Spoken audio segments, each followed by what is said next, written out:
Alors, je regardais un sondage hier soir fait par le CSA. C'est un institut de sondage qui a été commandé par la radio chrétienne française RCF, et c'était un sondage sur la joie. Alors, je ne sais pas si j'ai accès on. Tac. Waouh, fantastique. Donc, c'est un sondage qui a été réalisé auprès des Français en 2016, et donc qui s'intéressait à savoir si les Français étaient joyeux. Et donc ils leur ont posé la question, est-ce que vous vous estimez joyeux? 77% des Français ont répondu oui. Alors j'ai essayé de chercher un sondage suisse, mais j'ai pas trouvé, désolé. Et donc 77% s'estiment joyeux, alors que 84% d'entre eux jugent leurs concitoyens peu enclins à la joie. C'est-à-dire que moi, je me considère joyeux, mais alors pas eux. Vous voyez? Et ça, c'est un vrai paradoxe. Si 77%, c'est énorme, s'estiment joyeux, on pourrait estimer que la majeure partie des gens est joyeux, et donc on les considère joyeux. Ben non, là, 84%, on trouve les autres moroses. C'est terrible. Mais voilà, c'est l'esprit français. La principale source de joie des Français. Alors on leur a demandé, c'est quoi qui vous procure le plus de joie? Et ce qui arrive en tête, c'est la famille. 40%. Et bien largement devant le deuxième, qui sont simplement les petits bonheurs du quotidien. On va regarder dans le détail ce que c'est, mais les petits bonheurs du quotidien, c'est 24%. Et puis, qui est en égalité avec la santé. Si vous savez ce que les Français se souhaitent chaque année, bonne année, bonne santé. Donc on voit que c'est une valeur importante pour eux. Et donc, j'imagine qu'on ne va pas souhaiter une mauvaise santé même en Suisse. Mais quand même, ça fait partie des choses importantes pour le Français. Dans la vie familiale, donc à l'intérieur de ce sondage-là, ce qui procure le plus de joie aux Français, c'est de voir les membres de leur famille heureux. C'est même pas d'être heureux soi, mais de voir les autres heureux, ça nous procure de la joie. C'est marrant parce que Jésus, il n'avait pas dit qu'il y a plus de bonheur à donner qu'à recevoir. Et finalement, on est plus heureux lorsqu'on donne et qu'on voit les autres heureux. Quand on offre un cadeau, on est presque plus heureux de l'offrir que de le recevoir. Vous confirmez? C'est la même chose ici, à Genève. Je sais que c'est un paradigme unique. Genève, c'est pas suisse, c'est pas français, c'est international, mais on constate tous la même chose parce que c'est universel. Il y a plus de bonheur à donner qu'à recevoir. Donc, tout à l'heure, on parlait des dons, les amis. Si vous voulez être heureux, mettez-vous au service. Ça, c'est une petite parenthèse. Donc, on a dit, dans la vie familiale, ce qui procure le plus de joie, donc c'est voir ses membres, les membres de sa famille, mais aussi passer du temps de qualité avec ses membres. Passer du temps avec ses enfants. Ça fait partie des choses qui ont de la valeur pour les Français, qui procurent de la joie. Donc vous imaginez, quand on est divorcé, séparé, qu'on élève seul ses enfants, c'est difficile parce que c'est une source de joie qui nous est privée quelque part. Donc si vous avez la chance encore d'être en famille, réjouissez-vous les amis, parce que c'est un sujet de joie pour la plupart des Français, ou en tout cas ils aspireraient à cela. Rester chez soi, 15%, mais on n'est pas français pour rien, déguster un bon repas. 14%. Ça rentre quand même dans les choses importantes. Et donc, vous voyez, la nourriture, la bonne bouffe, ça fait partie des sujets de joie. Et on s'est réunis avec les diacres et les anciens. Là, je regarde David et Esther qui sont devant. Et en fait, c'était autour d'un repas et c'était joyeux. Enfin, j'espère. Alors, en revanche, il y a un domaine, les amis, qui mine le moral des Français. C'est quoi, à votre avis? Alors, je dis un des, parce qu'il y en a plusieurs. Quand l'équipe de France perd, la France est en deuil. Quand elle gagne, ça y est, c'est l'euphorie. Mais il y a quand même d'autres choses que le football. À votre avis, quel est le sujet qui mine la joie des Français? Pardon? L'emploi, le travail, excuse-moi. Avec le micro, c'est difficile à comprendre. Donc du coup, alors... Oui, ça fait partie. Ça rentre pas en tête, mais quand même, c'est important, le travail. Alors vous savez ce qui mine la joie des Français? Alors attendez, mais non, j'avais pas fini ici. C'est que ce qui procure de la joie, un bon repas, mais il y a aussi la météo. Ça rentre en ligne de compte. Le beau temps et les balades, c'est des sources de joie. Vous voyez, donc la météo, c'est quelque chose d'important. Et vous savez ce qui mine le plus les Français? Eh bien, c'est l'actualité négative. Les actualités négatives. Et alors là, c'est massif. 75% des gens disent que ce qui les mine, c'est de regarder les infos. Et vous savez quoi, hier soir, j'ai testé le sondage. J'ai regardé les infos à 20h. Et bien vous savez quoi? Dans l'actualité du monde, il n'y a plus que 3 choses qui comptent pour les Français. On a eu les 15 premières minutes, ça dure 30 minutes. 15 premières minutes sur l'assassinat d'un professeur, alors c'est terrible, décapité en plein milieu de la rue. 15 minutes. Les autres 15 minutes, taux de mortalité qui augmente à cause du cas de coronavirus en France. 15 autres minutes, et on a fini quand même par la météo. Donc en fait, il y a 3 sujets d'actualité, et ils sont tous plombants. Si vous regardez le JT ou n'importe quel journaux d'actualité, eh bien dans peu de temps, vous allez prendre des anxiolytiques, parce que c'est anxiogène à mort. Donc, évitez de regarder trop souvent les journaux BFM Télé. Alors ça, c'est le pire. Une fois, on était en manifestation. Mon épouse était à Paris.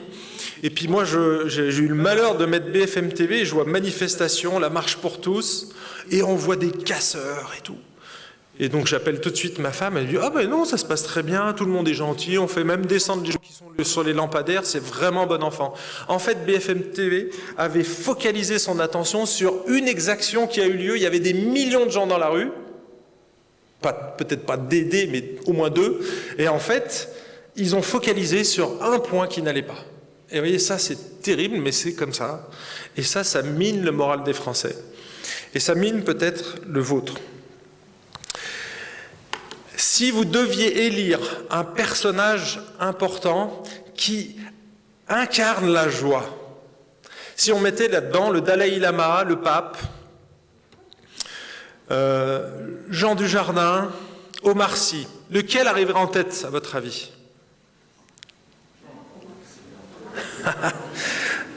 Celui qui a la banane. En fait, oui, c'est Omar Sy qui arrive en tête des sondages, mais loin, loin devant le Dalai Lama et le pape. Le Dalai Lama n'arrive qu'en 3e position avec 14% et le pape derrière le Dalai Lama. Alors si on demande à des chrétiens, bien sûr, le pape arrive en premier, Omar Sy juste derrière. Mais quand même, j'ai pas mis tout l'état du sondage, je pourrais vous donner la source si vous voulez, vous allez sur le CSA tout simplement et vous pouvez regarder, il y a au moins 70 pages, donc là j'ai pris juste quelques éléments. Maintenant je vous pose la question, si on avait dû voter, si on avait mis Jésus dans le sondage, en termes de qui me procure de la joie ou qui est le plus joyeux, est-ce que vous l'auriez mis en tête du sondage ? Est-ce que vous auriez mis Dieu avant Omar Sy? Juste à cause de la joie, là, on ne parle pas de qualité, on parle de joyeux. Est-ce que c'est l'idée que vous avez quand vous pensez à Dieu? Ce n'est pas la première chose qui nous vient à l'esprit. Enfin, je ne sais pas, moi quand je songe à Dieu, je vois un être tellement supérieur, tellement grand, que je vois en premier sa sainteté. Enfin, moi, c'est ce qui vient en premier dans ma tête. Alors, je ne suis pas tout le monde. Peut-être que vous, c'est l'amour, je ne sais pas. Il y a une caractéristique de Dieu qui vous vient à l'esprit. Est-ce que c'est la joie? Honnêtement, levez la main. Qui a la joie en premier? Ah, au moins 2 personnes. Pascal, 3. Richard, c'est génial. Et en fait, effectivement, vous avez raison, les amis. C'est un attribut de Dieu, la joie de Dieu. Dieu est joyeux. Dieu est un être joyeux et on a plusieurs textes, j'en ai pris simplement 2 dans le Nouveau Testament. Le premier, c'est dans 1 Timothée 1,11 et il dit « D'après le glorieux évangile du Dieu bienheureux ». Vous voyez, du Dieu bienheureux, il est bienheureux Dieu.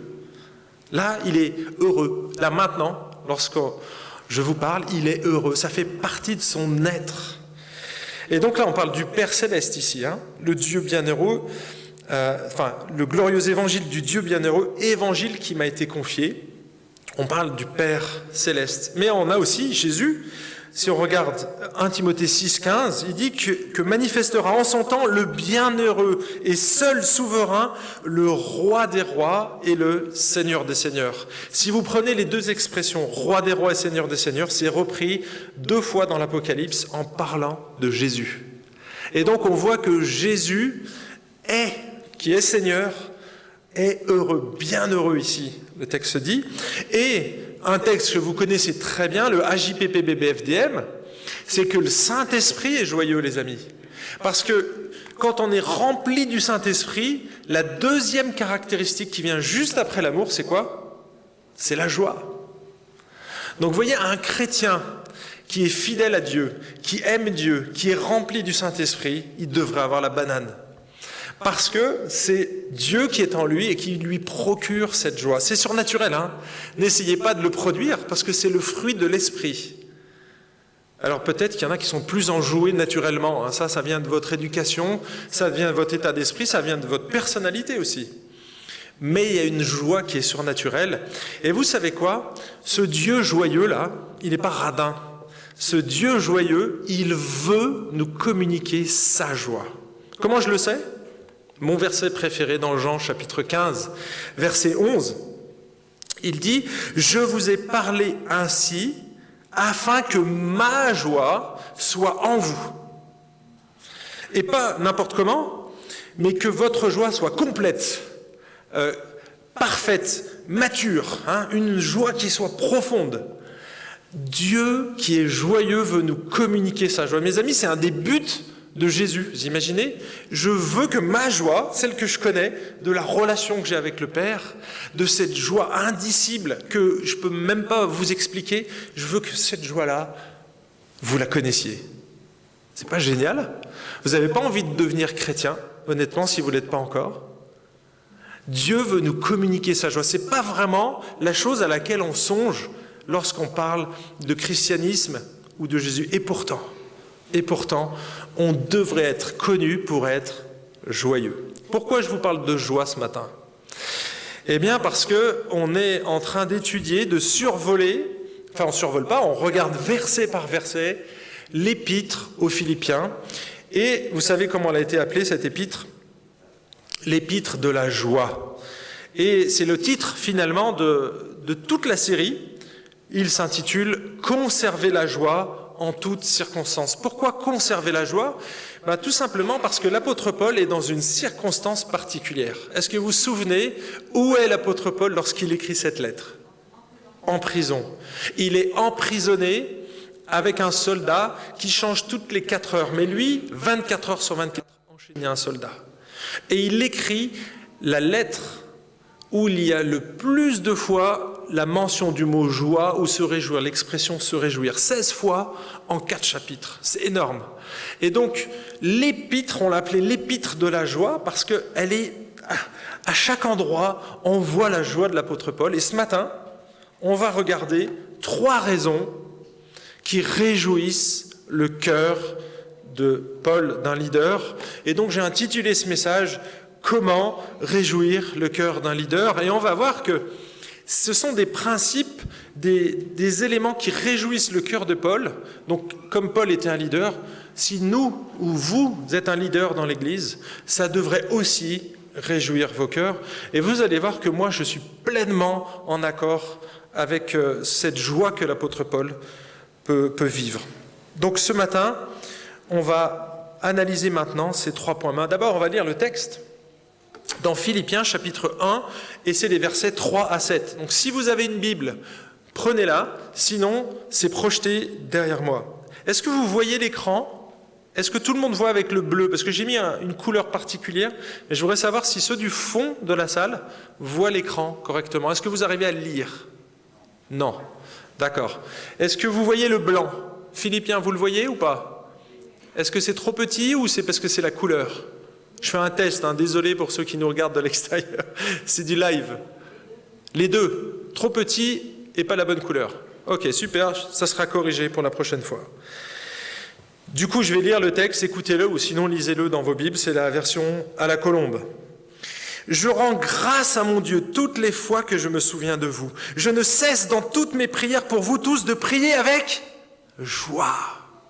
À cause de la part que vous prenez à l'Évangile depuis le premier jour jusqu'à maintenant. Je suis persuadé que celui qui a commencé en vous une œuvre bonne en poursuivra l'achèvement jusqu'au jour du Christ Jésus. Il est juste que j'ai pour vous de telles pensées parce que je vous porte dans mon cœur et que dans mes chaînes, comme dans la défense et l'affermissement de l'Évangile, vous participez tous à la même grâce que moi.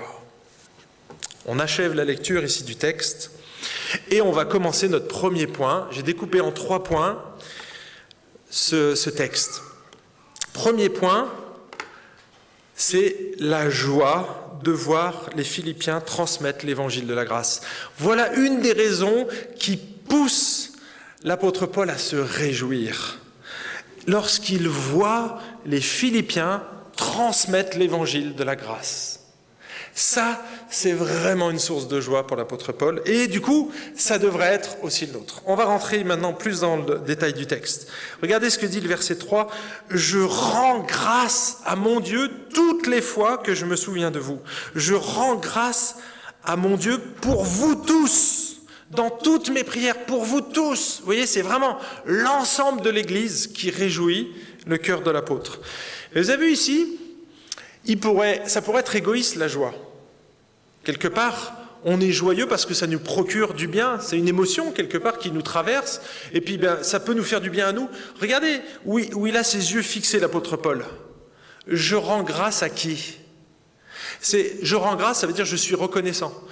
On pourrait dire à quelqu'un, je suis reconnaissant pour ta présence ici, aujourd'hui. Et c'est juste. La Bible nous demande de nous encourager et de nous exhorter les uns les autres, donc ça fait partie de cela. Mais ici, ce n'est pas le cas. Je rends grâce à qui ? Je suis reconnaissant à Dieu pour vous. Et là, il se place vraiment en serviteur inutile. Paul, il a pleinement conscience que son ministère n'est pas grand-chose. Et pourtant, qui a fondé l'église de Philippe ? Qui a amené les premiers convertis à Philippe ? Quand il a eu ce rêve, il a traversé, vous vous souvenez, il est passé de la Turquie à la Grèce, il a traversé la mer parce qu'il a eu une vision pendant la nuit, il voit un Macédonien, il en parle à son équipe et ils font, ok, on en déduit, il faut qu'on traverse. Et ils traversent et qu'est-ce qu'ils font ? Ils arrivent à Philippe, ils se disent, ok, on va rejoindre les gens qui sont déjà sensibilisés. D'accord ? Donc, qu'est-ce qu'ils font ? Ils vont au bord d'une rivière où il y a Lydie, la marchande de pourpre, qui se réunit pour une réunion de prière. Il lui prêche l'évangile et là, le Seigneur ouvre son cœur, elle se convertit. Mais Lydie, elle était influente. Probablement qu'elle avait une entreprise et que chez elle, il y avait du monde. On évalue entre 50 et 70 personnes quand il y avait un patron. Et donc, il y avait le maître, les employés et des esclaves. Il y avait énormément de gens, en fait, qui étaient là. Ensuite, donc ils continuent d'annoncer l'évangile, boum, ils vont en prison, ils se font rouer de coups, et là, ils se mettent à chanter des cantiques. La prison, vous savez, il y a les chaînes qui tombent, il y a un miracle qui se passe. Le geôlier va pour se suicider parce qu'il se dit, tout le monde va partir. Et il lui fait, non, arrête, on est là, on n'est pas parti. Parce que si les prisonniers s'en allaient, qui c'est qui payait ? C'était le geôlier, je ne sais pas comment on dit. Et en fait, c'est pas ce qui se passe. Du coup, il lui prêche l'évangile, le geôlier se convertit. On est toujours à Philippe. Et donc là, boum, et l'église grandit grâce à ces 2 familles. Et là, on est 10 ans plus tard. Lorsque l'apôtre Paul écrit cette lettre, c'est 10 ans après, vers 62. Il était passé à Philippe en 52. Il est revenu 1 ou 2 fois, il a fait des passages. Mais là, il prend le temps et il leur écrit cette lettre en disant « Waouh, vous êtes formidables. Je suis tellement content quand je songe à vous. » Ça vous est arrivé ça aussi ? Il y a des gens, vous ne les voyez pas pendant 10 ans, mais quand vous songez à eux, vous avez la banane. C'est « Ah, qu'est-ce qu'ils sont géniaux ces gens !»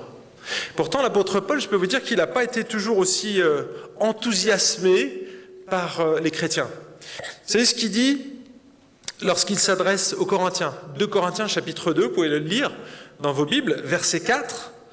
Regardez ce qu'il dit. « C'est dans une grande affliction. le cœur serré avec beaucoup de larmes que je vous ai écrit, non pour vous attrister, mais pour que vous connaissiez l'amour extrême que j'ai pour vous. » Lorsqu'il s'adresse aux Philippiens, il est rempli de joie. Lorsqu'il s'adresse aux Corinthiens, il est triste à en mourir.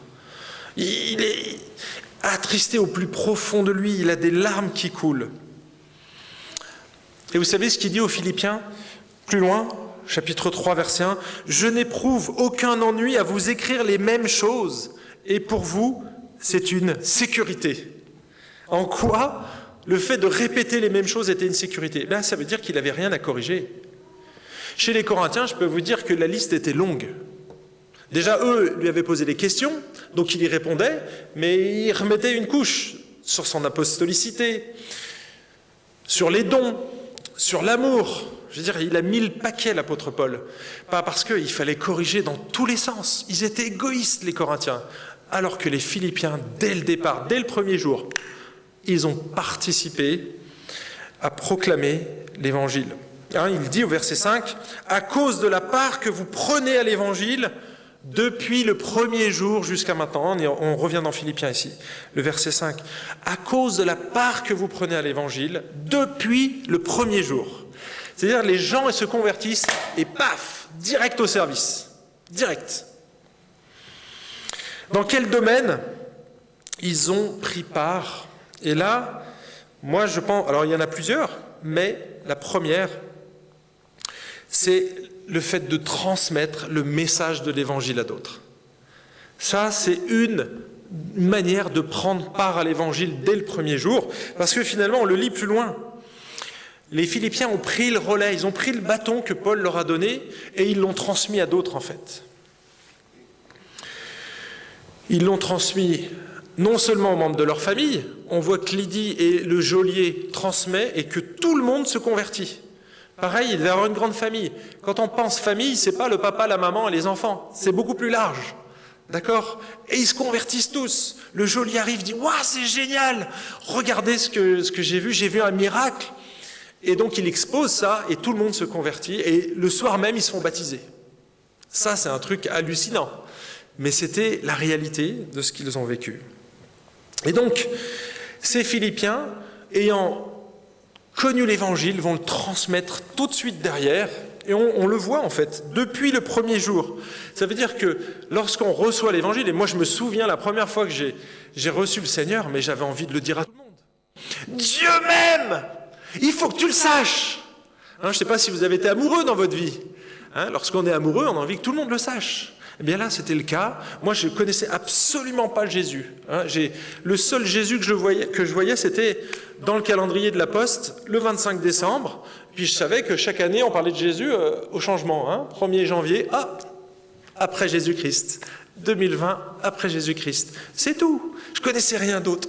Et le jour où j'ai découvert le Jésus de la Bible, en lisant un évangile, mes amis, j'avais envie de le témoigner à tout le monde.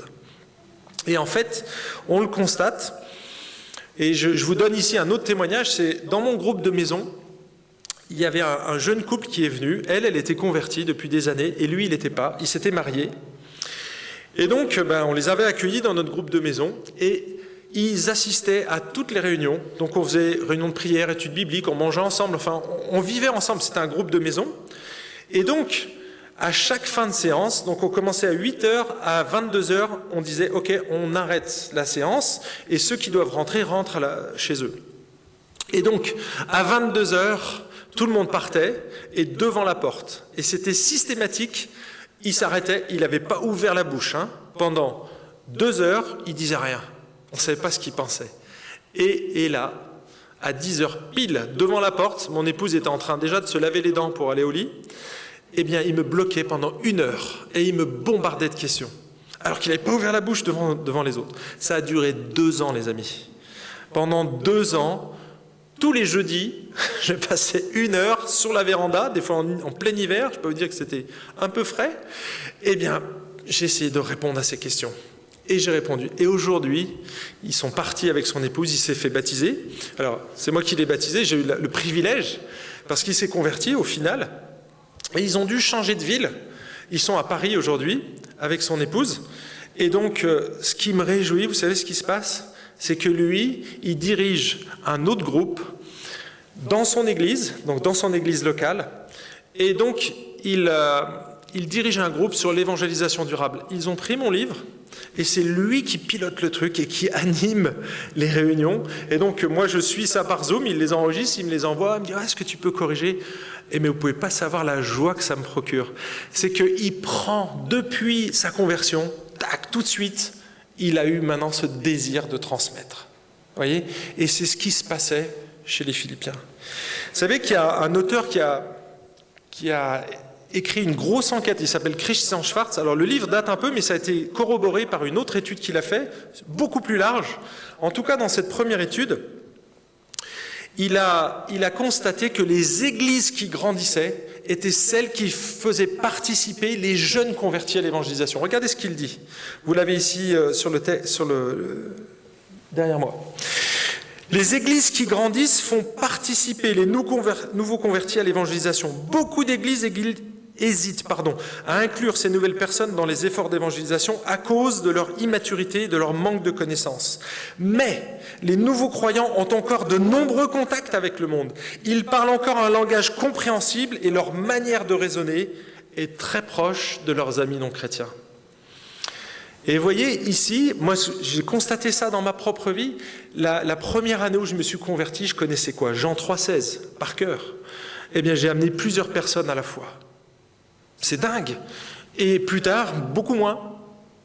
Mais parce que Dieu a utilisé mon zèle, et puis parce que mon langage était très proche du leur, finalement. Aujourd'hui, je suis un petit peu plus déphasé quelque part. C'est pour ça que j'essaye de passer du temps avec des non-croyants, justement pour être en phase avec la culture et avec le vocabulaire. Vous voyez, j'utilise des images que tout le monde comprend, et il faut essayer d'être le plus proche possible. On n'est pas dans le monde, mais on est dans le monde, mais pas du monde, ce qui n'est pas la même chose. On n'adopte pas la même philosophie, mais on peut adopter le même langage. D'accord ? Donc l'église de Philippe a vite grandi parce que dès le départ, dès leur conversion, les Philippiens ont partagé leur foi. Et on l'a vu le message dernier, 10 ans après, il y avait des diacres et des anciens dans l'église. Donc ça veut dire que l'église s'est structurée et qu'au bout de 10 ans, il y avait une église qui était solide et qui était capable de se reproduire. D'accord ? C'est l'objectif visé pour chaque église, c'est d'être capable de se multiplier. Pourquoi je dis que la part qu'ils prennent à l'évangile, c'est lié à l'évangélisation ? Eh bien, tout simplement par le vocabulaire que l'apôtre Paul utilise dans Philippiens. Regardez au verset 27, Philippiens 27. Il utilise un langage militaire pour décrire leur participation active à la propagation de l'évangile. Regardez le verset 27. « Seulement conduisez-vous d'une manière digne de l'évangile du Christ, afin que soit que je vienne vous voir, soit que je reste absent, j'entende dire de vous que vous demeurez ferme, dans un même esprit, combattant d'une même âme pour la foi de l'évangile. » Ils combattent, c'est un vrai combat, et c'est ce combat-là.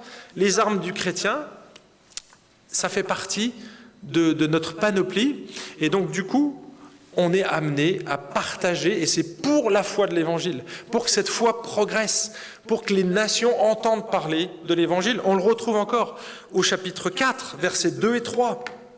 Regardez le vocabulaire. J'exhorte Évodie et j'exhorte Syntyche à avoir une même pensée dans le Seigneur. Et toi aussi, fidèle collègue, oui, je te demande de les aider, elles qui ont combattu côte à côte, vous voyez, combattu côte à côte avec moi, pour l'Évangile, pour la promulgation de l'Évangile. Avec d'autres, avec Clément et mes autres compagnons d'œuvre, dont les noms sont dans le livre de vie. Vous voyez, le combat que menait Paul était double. D'une part, il œuvrait pour l'affermissement de l'Évangile, en veillant à ce que personne ne le déforme, et d'autre part, il veillait à ce que l'Évangile soit diffusé le plus largement possible et ne devienne pas stérile au sein des églises. Ça, c'est un danger qui guette toute église. Au début, tout est génial. On découvre, on trouve ça génial et on va transmettre. Deuxième génération, déjà, c'est plus la même découverte. On part pas de rien, on a des parents qui sont là, qui nous ont enseigné. Et donc, déjà la foi, on va dire, s'affaiblit. Troisième génération, on est beaucoup plus distant. Quatrième génération, l'Église meurt. C'est un fait. Et donc là, l'Évangile, dès le premier jour, ils ont gardé cette passion quelque part de la découverte et ils l'ont transmis. Et ils continuent, ils demeurent fermes dans ce combat-là. Et ça, c'est vraiment une belle exhortation. Donc je disais, c'est un danger.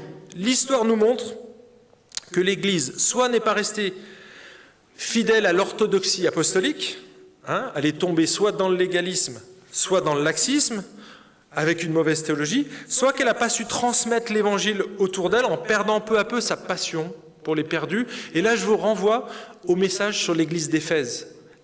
L'Église qui a perdu sa passion. Et on a dit que cette passion-là, c'était ce chandelier que Dieu allait retirer, cette passion pour les perdus. Donc vous voyez, avec ces exhortations qu'on trouve dans le Nouveau Testament, on peut voir que les églises peuvent avoir de beaux ministères, développer vraiment des belles œuvres, faire des choses qui sont impressionnantes, avoir des programmes gigantesques, mais négliger, voire oublier ceux qui ne connaissent pas Dieu. Eh bien, ce n'était pas le cas des Philippiens. Et ça réjouissait le cœur de l'apôtre Paul. Depuis le premier jour, vous avez transmis l'Évangile et vous continuez à le faire aujourd'hui. Vous n'avez pas perdu votre passion. C'est génial. Ça réjouit mon cœur. Et mes amis, s'il y a un domaine qui réjouirait mon cœur, qui réjouirait le cœur des anciens, qui réjouirait le cœur des diacres, des leaders quelque part, c'est de voir une église vivante, passionnée par son Seigneur et passionnée par les gens qui sont à l'extérieur. Vous savez, quand vous regardez l'apôtre Paul, Romains chapitre 9, lisez le verset 3. L'apôtre Paul, il dit « Je donnerai ma vie pour le peuple juif. J'irai même jusqu'en enfer. » Je me dis, mais quel amour il a pour ce peuple. Il est prêt lui-même à aller en enfer pour que d'autres soient sauvés. Alors je me dis, si on était juste au milieu de la cheville de l'apôtre Paul, ça serait déjà pas mal. Mais mon objectif, c'est pas de rester au milieu de la cheville, c'est vraiment d'atteindre cette grâce et cet amour. Et je peux vous dire que j'en manque. Donc si vous devez prier, c'est pour nous, les anciens, pour qu'on ait cette passion et qu'on vous la transmette aussi, et que vous soyez passionnés et vous nous transmettez votre passion pour les perdus.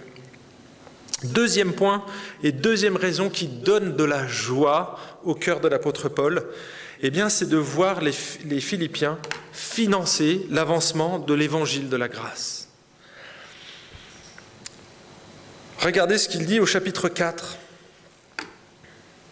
verset 14. Ah, super. Il a un don de compassion, Ruben. Il a senti que ma voix commençait à baisser. Cependant, vous avez bien fait de prendre part à ma tribulation. Vous le savez, vous-même, Philippiens, au commencement, là tout à l'heure il disait dès le premier jour, là il dit au commencement de l'évangile, quand j'ai quitté la Macédoine, donc une fois que je suis venu prêcher l'évangile chez vous, dès que j'ai quitté, aucune église, si ce n'est la vôtre, n'entra en compte avec moi pour ce qu'elle donnait et recevait. Vous avez été les seuls à le faire. Mes amis, là, on a affaire à des gens exceptionnels. Moi, j'ai constaté que certains jeunes convertis mettent des années à comprendre qu'ils doivent tout donner à Dieu, y compris le domaine des finances. S'il y a un domaine où il reste encore des liens avec le monde, c'est bien dans celui-là. C'est-à-dire que, oui, je veux donner mon cœur à Jésus. Super. Et dans ton cœur, est-ce qu'il y a ton portefeuille? Souvent, ça bloque là. Et on se demande finalement si c'est un mauvais enseignement de l'Évangile. Est-ce que tu as compris que finalement, aujourd'hui, là, tu ne t'appartiens plus? Ton fric, ton flouze, ton pèse, ton argent, ton compte en banque ne t'appartient plus. Tu m'appartiens. C'est pas moi, c'est Jésus qui parle là. Tu m'appartiens. On ne s'appartient plus à soi-même. on est devenu esclave du Christ. On se soumet volontairement au Christ. Et donc on lui appartient, et donc du coup, tout ce que j'ai lui appartient, y compris mon portefeuille. Je me dis, mais waouh, ces gens, ils ont compris tout de suite. Il y en a un autre qui a compris tout de suite, qui s'est converti, un tout petit bonhomme, paye pas de mine, plein de fric. Un petit gars, plein aux as. Il se convertit, alors il a arnaqué quand même quelques-uns. Hein. Bon, il prenait la taxe, donc c'est normal qu'il gagne de l'argent, il travaillait pour l'État. Seulement lui, il en prenait un peu plus. Et il se graissait la patte au passage, dès qu'on franchissait la douane, quelque part, hop là, il s'appelle Zachée. Vous vous rappelez de Zachée? Il était percepteur d'impôts. Eh bien, quand il s'est converti, comment ça s'est traduit? Tout de suite, il a donné au quadruple. Il a rendu 4 fois plus que ce qu'il avait piqué. Alors attention, il n'était pas pauvre. Hein. Mais il s'est dit, waouh, il m'offre la vie éternelle, mais je ne peux pas faire autre chose que repartager les biens qu'on me donne, que j'ai parfois perçus de manière un peu frauduleuse. Vous voyez, il a repartagé au quadruple. C'est ça, c'est quadruple, je ne me trompe pas? 4 fois plus. Eh bien, c'est ce qui s'est passé pour les Philippiens, les amis. Et là, c'est vraiment une preuve de maturité. Eh bien, comme l'apôtre Paul, moi, je ne peux que remercier Dieu et prier avec joie pour la part concrète que vous prenez à l'Évangile. Parce que si je suis là ce matin, c'est grâce à vous, grâce à vos dons. Moi, ça fait 20 ans que je ne vis que des dons. Hein, j'avais un métier, j'étais ingénieur, je gagnais bien ma vie. Et le jour où je me suis engagé dans le ministère, j'ai fait une croix sur mon salaire. Maintenant, tu vivras de ma bienveillance. Et bien, vous savez quoi, ça fait 20 ans que je vis comme ça, et je n'ai manqué de rien. Alors parfois, c'était un peu difficile à la fin du mois. Des fois, c'était même au début. Mais Dieu a toujours pourvu. Vous pouvez demander à mon épouse, on a toujours mangé à notre faim. Et je ne suis pas encore squelettique. Et donc, vous savez, vous n'êtes peut-être pas au courant, mais ici, l'Église n'a pas les moyens de subvenir à 100% de mon salaire. 75%. Alors ça pourrait faire peur, mais vous savez, quand je suis arrivé dans le ministère, j'étais étudiant, stagiaire, eh bien je touchais 50% du SMIC brut, c'est-à-dire pas grand-chose, en gros 500 € par mois. Eh bien, au bout de quelques mois, l'Église a doublé et puis triplé ses dons, parce qu'elle a vu et elle a été sensibilisée au fait que si elle voulait que l'œuvre de Dieu avance, eh bien il fallait qu'elle mette la main à son portefeuille. Eh bien c'est exactement ce qu'ont fait les Philippiens, les amis. Dès le départ, ils ont dit, ok, si on veut que l'œuvre grandisse, si on veut que l'apôtre Paul il continue d'annoncer l'évangile plus loin, mais mes amis, il faut qu'on le soutienne. Et c'est ce qui s'est passé. Et nous, on est ici, dans cette salle, on est reconnaissants. Je suis reconnaissant pour vous et je rends grâce à Dieu, hein, mais aussi à vous. Je peux faire les deux en fait, parce que je sais que c'est Dieu derrière tout ça qui pilote l'avion, mais je vous remercie aussi parce que vous faites des sacrifices et je veux vous rendre honneur à ce titre-là. Troisième raison qui réjouissait le cœur de l'apôtre Paul, c'était la joie de voir les Philippiens vivre l'évangile de la grâce. Verset 6. Je suis persuadé que celui qui a commencé en vous une œuvre bonne en poursuivra l'achèvement jusqu'au jour de Christ Jésus. Il est juste que j'ai pour vous de telles pensées, parce que je vous porte dans mon cœur et que dans mes chaînes, comme dans la défense et l'affermissement de l'Évangile, vous participez tous à la même grâce que moi. Quand Paul voit le travail de sanctification que Dieu est en train d'opérer dans le cœur des Philippiens, il est convaincu qu'ils iront loin, parce qu'ils voient la grâce de Dieu incarnée dans leur vie. Alors, regardez au verset 7, il dit « Cette œuvre bonne n'est autre que l'œuvre de la grâce, finalement. » Il voit en eux cette œuvre bonne, c'est quoi? L'œuvre de la grâce, verset 7, « Vous participez tous à la même, quoi? La même œuvre? Non, à la même grâce. » Et vous voyez, c'est tout centré sur la grâce. Tout est centré ici sur la grâce.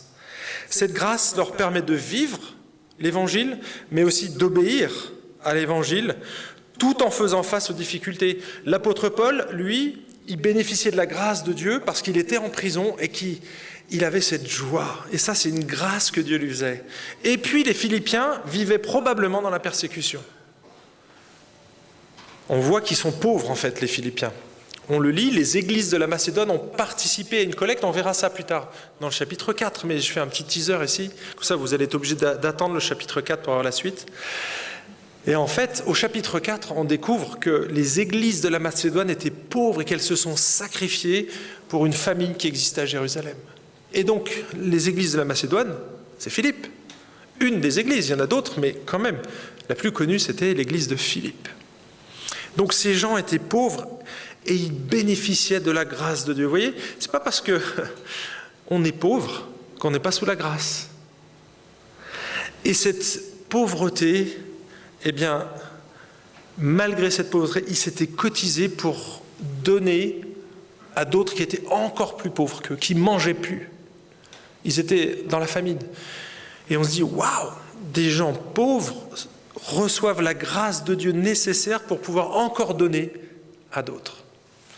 Et vous voyez, les Philippiens étaient dépendants de cette grâce de Dieu. Et donc, ils poursuivaient dans la défense et l'affermissement de l'Évangile, c'est ce que dit le texte. La défense et l'affermissement, la défense de la foi. Vous savez ce que c'est, la défense de la foi? Le mot qui est utilisé ici, c'est apologia. Et ça donnait une discipline théologique qui s'appelle l'apologétique. L'apologétique, c'est l'art de défendre la foi chrétienne. D'accord? Et donc, le plus à même de défendre la foi chrétienne dans le Nouveau Testament, c'est Paul. C'est lui qui a réussi à expliquer la grâce de Dieu. Et honnêtement, il n'y a pas un seul écrit de l'apôtre Paul qui n'aborde pas le sujet de la grâce de Dieu. Et si on touche un tant soit peu à la grâce de Dieu et qu'on déforme ou qu'on dénature le message, eh bien, l'apôtre Paul, tac, ça vous réveille là. Il devient un pitbull, un vrai pitbull. Quand je dis un pitbull, les amis, regardez ce qu'il dit aux Galates. Les Galates, c'était des chrétiens légalistes de Galatie qui voulaient ajouter des éléments de la loi de Moïse à l'évangile pour être mieux acceptés par Dieu. Regardez ce qu'il dit.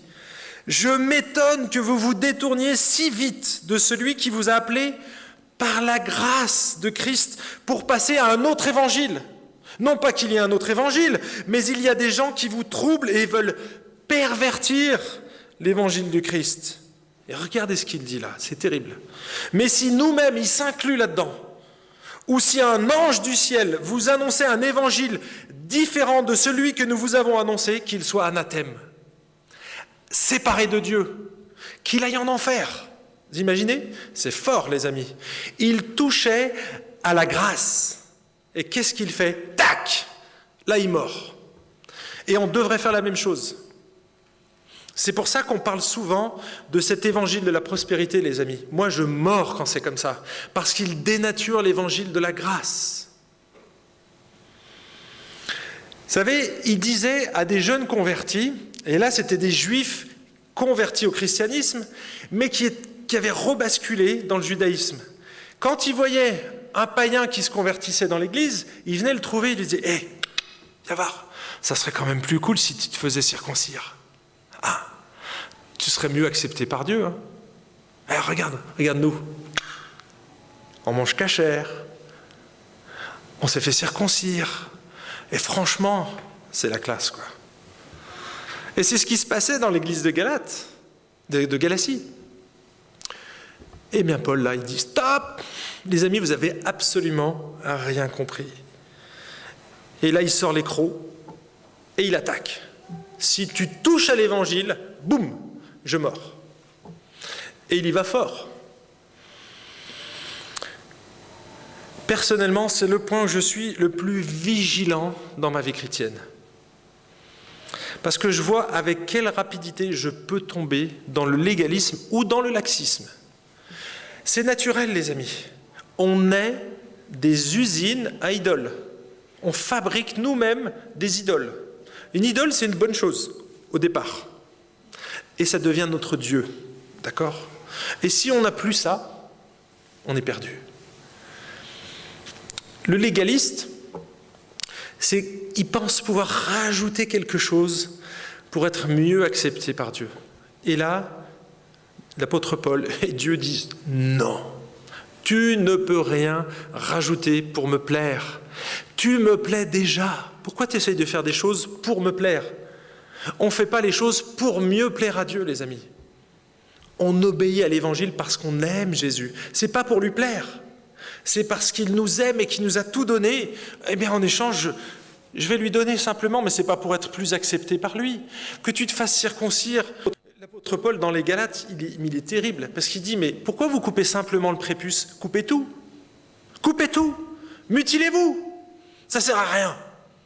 Si c'est simplement le prépuce, coupez tout. Pourquoi vous ne me donnez qu'une petite partie ? Vous voyez ? Si vous voulez commencer à revenir aux œuvres de la loi, les amis, ce n'est pas simplement une, mais faites tout. Il y a 613 commandements, allez-y. Et là, je vous attends, là. Et vous voyez, ça ne fonctionne plus, le message de la grâce. Alors, c'est quoi la grâce ? La grâce, c'est une notion qui est quand même difficile à comprendre. Surtout pour l'homme d'aujourd'hui, parce que tout ce qu'il fait, c'est le mérite. Depuis notre tendre enfance, vous êtes allé à l'école, vous vous souvenez peut-être qu'il y avait les bons points. Nous, on avait les bons points, et au bout d'un certain nombre de bons points, on avait des images. D'accord ? Donc ça se mérite, les bonnes images. Les bonnes notes, ça se mérite. Si tu as une belle voiture aujourd'hui, tu vas dire, mais c'est normal, j'ai bien travaillé, je l'ai mérité. J'ai eu mon permis, c'est normal, j'ai bien travaillé. J'ai eu mon code, et ensuite j'ai fait des heures de conduite, j'ai trimé pour ça. Vous voyez ? Et donc, la notion du mérite, elle est complètement imprégnée dans nos vies. Et ce n'est pas forcément une mauvaise chose, parce que Jésus dit que tout travail mérite salaire. D'accord ? Donc le mérite, ce n'est pas forcément une mauvaise chose. Ça devient dangereux quand on l'associe au salut. Et là, on fait un cocktail, les amis, mais explosif. Et c'est le truc qu'il ne faut pas faire. Parce que le salut n'a rien à voir avec le mérite. Au contraire, c'est à partir du moment où on sait qu'on ne peut rien mériter, où on sait qu'on est perdu, que la grâce de Dieu peut faire son œuvre en nous. Vous savez, je discute souvent avec des amis qui ne connaissent pas Dieu, et vous savez ce qu'ils me disent ? Ils me disent « Ah, mais tu sais, mais moi j'ai tué personne. » Je dis « Oui. » Et c'est juste parce que tu as tué personne que tu penses que tu... oui, j'irai auprès de Dieu parce que ça ne mérite pas la condamnation, le reste. Et vous voyez, ils ont fixé leurs propres règles quelque part pour accéder à Dieu. Comme j'ai tué personne, Dieu va m'accepter comme je suis. Et donc, ça, c'est l'homme qui fixe ses propres règles pour atteindre Dieu. Mais si on fait comme ça, les amis, je crains qu'on ne va pas aller loin. Parce que on n'a pas affaire à un humain en face de nous, c'est un Dieu 3 fois saint. Dans son royaume, il n'y a pas un seul centimètre carré, un seul milliardième de gramme de péché. Ce qui veut dire que personne sur la planète ne peut aller au ciel. Personne. Même le pasteur le plus sanctifié, John Glass, il ne peut même pas aller au ciel. Parce qu'on a besoin de Dieu. On a besoin qu'il nous donne sa justice, qu'il nous impute sa justice, qu'il la plaque sur nous. Si ce n'est pas le cas, les amis, on ne pourra jamais atteindre le ciel. Éphésiens chapitre 2, vous connaissez par cœur ce texte et je vous encourage à le mémoriser. Car c'est par la grâce que nous sommes sauvés, car par la grâce, en effet, que vous êtes sauvés par le moyen de la foi. Et cela ne vient pas de vous, c'est le don de Dieu. Ce n'est point par les œuvres, afin que personne ne se glorifie. Dans ce texte, on voit que le salut s'obtient par la grâce qui est un cadeau de Dieu. Par conséquent, personne ne peut le mériter ou l'acheter. Il est offert gratuitement. Vouloir acheter par nos bonnes œuvres un cadeau, mes amis, c'est comme si la prochaine fois que vous avez votre anniversaire, votre épouse vient vous apporter un joli cadeau et vous lui dites « Combien je te dois, ma chérie ?» C'est exactement ce qu'on fait avec Dieu quand on essaye de négocier. Bon, j'ai tué personne, mais bon, ça, tu vas me faire un petit passe-droit quelque part. Non, ça ne marche pas. Tu essaies de m'acheter, là. On ne peut pas acheter le salut. Il est offert gratuitement, on le saisit par la foi. Et c'est un cadeau, la grâce est un cadeau qui nous est donné par Dieu. Et même cette foi-là, cette foi nécessaire au salut nous est même donnée par Dieu. Vous voulez comprendre la grâce ? Alors laissez-moi vous donner cette illustration. Supposons que vous ayez un enfant de 6 ans que vous aimez tendrement. Un jour, vous découvrez de façon tragique que votre fils a été horriblement enlevé et assassiné. Donc après une période de recherche, les enquêteurs trouvent le meurtrier. Et donc là, vous avez le choix. Si vous utilisez tous les moyens que vous possédez pour tuer le meurtrier, alors là, on va parler de vengeance. D'accord ? Si vous laissez le soin à la justice d'établir un procès équitable et rendre son jugement, alors là, on va parler de justice.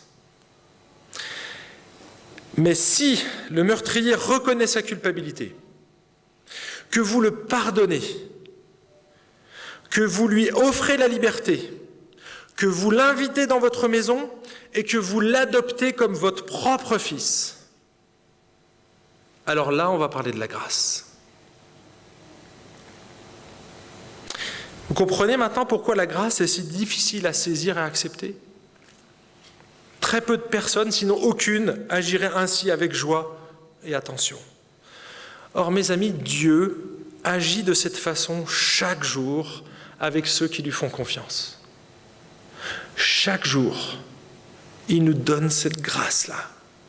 Il nous a adoptés, alors qu'on ne méritait rien. Mes amis, si vous reconnaissez votre incapacité à vous sauver vous-même, que vous admettez votre culpabilité à Dieu et que vous acceptez par la foi son offre de salut gratuit, alors la Bible vous déclare sauvé. Vous êtes passé du royaume des ténèbres à celui de la justice. Vous êtes passé de la mort spirituelle à la vie spirituelle. Vous êtes passé d'une mort éternelle à une vie en abondance éternelle. Vous êtes passé d'un royaume ténébreux au royaume de la lumière. Ça, c'est ce qu'on appelle la régénération, la nouvelle naissance. Il y a d'autres terminologies dans le Nouveau, la naissance d'en haut, la naissance de l'esprit, mais ça ne vient pas de nous. Ça, c'est une œuvre de Dieu dans notre cœur. Et à partir de ce moment-là, à partir du moment où on a fait cette paix avec Dieu, eh bien Dieu commence à œuvrer dans nos vies. Et en fait, imaginons que vous étiez, j'ai fait un petit schéma ici pour vous montrer. Au début, on est ce petit ver, d'accord ? On est un ver, et ce ver, s'il ne rencontre pas Dieu, il va finir par manger la pomme. Vous voyez, c'est cette trajectoire-là. Il va grossir, mais un jour, il va mourir, loin de Dieu. Par contre, à un moment donné, si on rencontre Jésus, il y a ce qu'on appelle cette nouvelle naissance, et c'est ce que j'ai mis ici, un petit landau, eh bien, il y a une transformation qui se passe. C'est-à-dire que ce petit ver devient un papillon. D'accord ? Et donc, on change d'univers. Le papillon ne mange pas la même chose que le ver. Un ver va manger des feuilles. Un papillon, du pollen. Donc, vous voyez, il change d'alimentation. Parce qu'il a changé, il vole. Le papillon vole, alors que l'autre reste à terre et il rampe. Vous voyez, donc, on change d'univers quelque part. Et ce papillon-là, Dieu dit qu'au départ, c'est un papillon noir et blanc, et qu'au fur et à mesure qu'on va grandir dans la sanctification, et donc ça c'est un processus, eh bien il va colorer, il va nous donner une couleur, comme le fruit de l'esprit. Un jeune converti, il a toutes les caractéristiques du fruit de l'esprit en lui. Mais au départ, on voit qu'on est parfois un peu vert. Mais tout est là. En substance, tout est là. Les pépins sont là pour se reproduire. Si vous avez croqué une pomme qui n'est pas mûre, c'est un peu acide, c'est rêche. Mais c'est ça, au début de la vie chrétienne, on est un petit peu cette pomme verte et on va devenir une pomme mature, savoureuse, juteuse. On va développer le fruit de l'esprit en nous, les caractéristiques du fruit de l'esprit en nous. AJPP, BBFDM. Ça va revenir. Je vous ai dit, mémorisez pas tous les versets de la Bible, mais il y en a certains, vous pouvez les mémoriser. Le fruit de l'esprit, amour, joie, paix, patience, bonté, bienveillance, fidélité, douceur, maîtrise de soi. Pour ceux qui sont supporters de l'OM, et je sais qu'il y en a un dans la salle, AJPP, c'est facile à retenir. Hein. Jean-Pierre Papeng. Amour, joie, paix, patience, bonté, bienveillance, bébé, un petit bébé, et FDM, fidélité, douceur, maîtrise de soi. Vous voyez ? Quand vous ne savez pas où vous devez aller, mes amis, vous dites, Je sais que le Saint-Esprit est en moi et qu'il veut développer ce beau fruit. Et donc c'est un petit peu, là j'ai pris l'image du papillon, c'est que ce papillon noir et blanc, Dieu va mettre des petites touches de couleur. Et on va devenir un beau papillon. Vous savez, des papillons que vous voyez en été, là, orange, jaune, vert, rouge, fuchsia, toutes ces couleurs qui sont magnifiques. Eh bien, Dieu, il part de ce petit papillon, peut-être de nuit, qui très éphémère, et il va donner sa vie. Eh bien, vous savez quoi ? L'apôtre Paul, il voyait déjà les fruits, et donc il disait la chose suivante, « Je suis persuadé que celui qui a commencé en vous cette œuvre bonne de sanctification, eh bien, il va la poursuivre jusqu'à l'heure de son retour. » Parce qu'il sait que c'est Dieu qui est à l'œuvre. Et quand Dieu est à l'œuvre, les amis, on est certain que ça ira jusqu'au bout. Regardez, il est tellement certain, l'apôtre Paul, et c'est juste un dernier verset, il dit... Ceux qu'il a prédestinés, ça c'est aux Romains, ceux qu'il a prédestinés, il les a aussi appelés, et ceux qu'il a appelés, il les a aussi justifiés, donc déclarés justes, ça c'est la conversion, et ceux qu'il a justifiés, il les a aussi glorifiés. Il parle au passé. C'est-à-dire qu'il est tellement sûr que si c'est Dieu qui est au départ, notre salut est déjà acquis. Une fois que tu es devenu papillon, tu ne peux plus redevenir un petit ver rampant. Parce que ton identité spirituelle a changé. Tu deviens un ambassadeur de Christ. Ton identité profonde spirituelle est changée instantanément dès ta régénération. Ça ne veut pas dire que ta vie sera parfaite du jour au lendemain. Mais ça veut dire qu'à partir d'aujourd'hui, tu es devenu une nouvelle création. Les choses anciennes sont passées. Avant, je bouffais des feuilles. Maintenant, je veux aller sur les petites fleurs et manger du pollen. Je vais changer ma nourriture spirituelle. Et donc, quand l'apôtre Paul voit la manifestation de la grâce de Dieu dans la vie de ces Philippiens, il se dit, ok, je suis serein, je suis dans la joie, parce que je sais qu'ils iront auprès du Père, avec ou sans moi.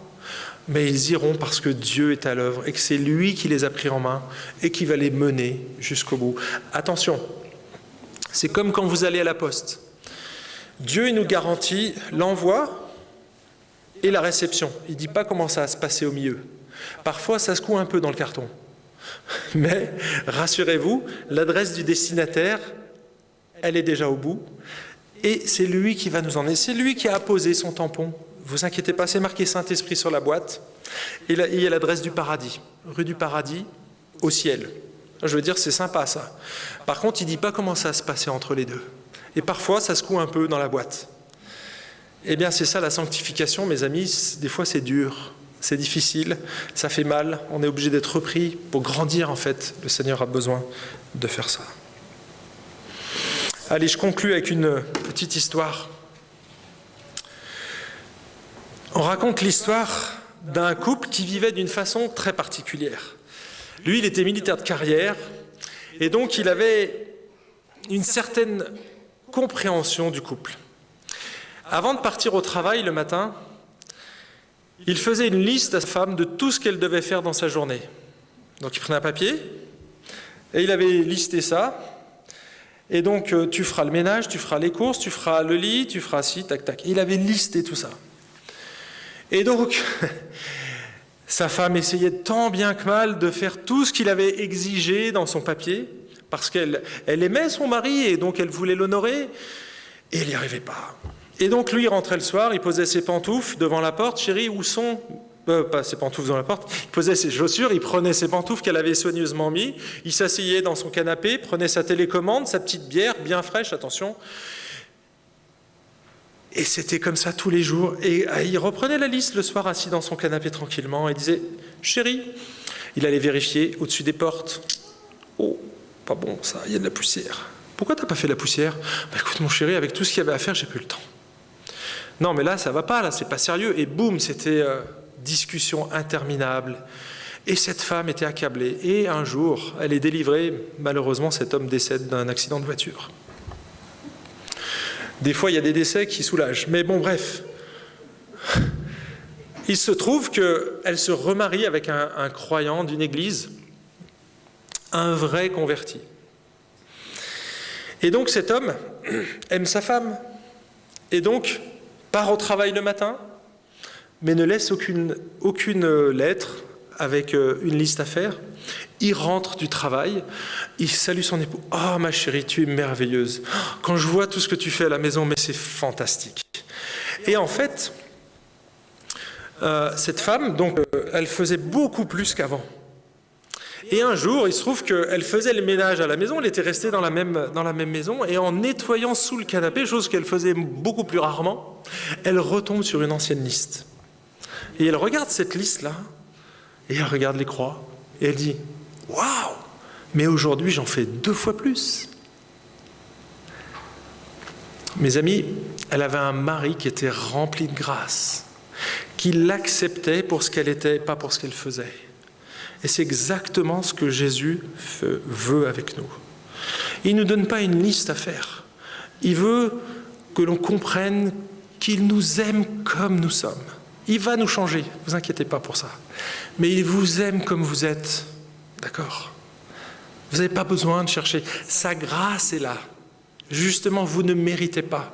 Mes amis, si vous saisissez ça, vous devriez faire comme cette femme. Vous devriez en faire 2 fois plus. Parce que vous savez que quoi que vous fassiez, vous êtes totalement accepté par Dieu. Vous avez vu que cette femme, elle n'a pas profité de cette liberté pour faire n'importe quoi. Elle a agi par reconnaissance. Parce qu'elle se savait aimée, alors elle a obéi quelque part encore mieux à la loi. Parce qu'elle ne lui était plus imposée cette loi. Mais elle le faisait de bon cœur maintenant. Parce qu'elle se savait totalement aimée, parce qu'elle aimait son époux. Les amis, les Philippiens avaient saisi ce message et ils l'appliquaient comme leur avait enseigné l'apôtre Paul. Ils partageaient cette bonne nouvelle de la grâce autour d'eux. Ils soutenaient généreusement l'œuvre de Dieu, malgré leurs faibles moyens, et ils manifestaient la grâce de Dieu dans leur quotidien. Mes amis, je n'aurais pas... je ne sais plus ce que... J'ai raté un mot là, mais c'est pas grave. Personnellement, et les anciens, je pense que je les inclus avec moi, ils ne seront pas contre, on n'a pas de plus grande joie de vous voir porter des fruits dans ces 3 domaines. Le premier, la transmission de l'Évangile. Le deuxième, le soutien de l'Évangile par les finances. Et le troisième, c'est vivre cet Évangile de la grâce dans votre quotidien. C'est la plus grande joie que j'ai et que nous pourrions avoir en tant qu'anciens. Tu confirmes, Serge ? Est-ce que tu confirmes, Ruben ? Vous voyez, on est tous d'accord là-dessus. On va prier, on va demander au Seigneur qu'il nous aide parce que, eh bien, on est encore en chemin, ce papillon, il n'y a peut-être qu'une aile qui est peinte et Dieu veut vraiment nous rendre beaux devant lui. Complet. Il veut nous donner cette joie complète. Seigneur Dieu, merci pour ce privilège que tu nous as pris dans tes bras. Seigneur, tu nous as attirés à toi. Tu nous as appelés. Tu nous as donné le moyen de croire, Seigneur. Tu nous sanctifies jour après jour. Et tu dis même que tu nous as déjà glorifiés. C'est génial, Seigneur. On sait où on va. Et on n'a pas de souci parce que, quel que soit le transport, quelles que soient les difficultés dans le transport, on sait que tu es derrière et que tu mets ta main sur nous. On sait que tu es souverain sur chaque circonstance. Tu es souverain sur ce Covid. Tu es souverain sur nos maladies, Seigneur, sur nos souffrances morales. Tu es souverain sur nos inquiétudes. Et Seigneur, je veux te les remettre. Je veux te remettre mes frères et mes sœurs. Seigneur, qu'on puisse porter du fruit. Tous les uns les autres dans ces 3 domaines, dans la transmission, la passion pour les perdus, dans le domaine financier, Seigneur, aide-nous à être généreux, avec peut-être le peu d'argent que tu nous as donné, eh bien donne-nous de le transmettre, le donner à d'autres, pour que ton évangile puisse progresser. Et Seigneur, donne-nous, aide-nous à vivre cette grâce au quotidien, à vivre cet évangile de la grâce, à le défendre quand il est nécessaire, quand il est déformé, quand il est bafoué, quand on pervertit cet évangile. Aide-nous à être ces pitbulls, comme l'apôtre Paul. Mais Seigneur, on a tellement besoin de toi. Merci, merci pour ce privilège. Merci pour le Saint-Esprit qui va nous aider à accomplir cette œuvre-là. Et je te prie au nom de Jésus-Christ. Amen.